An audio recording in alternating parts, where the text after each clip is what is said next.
At pag ika'y katabi, ako'y di mapakali.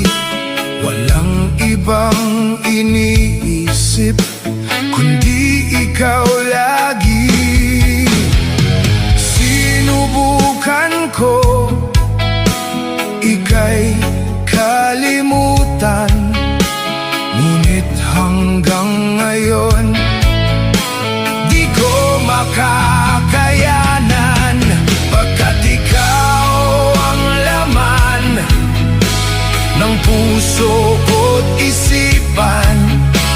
Sa araw at gabi, ikaw ang dahilan.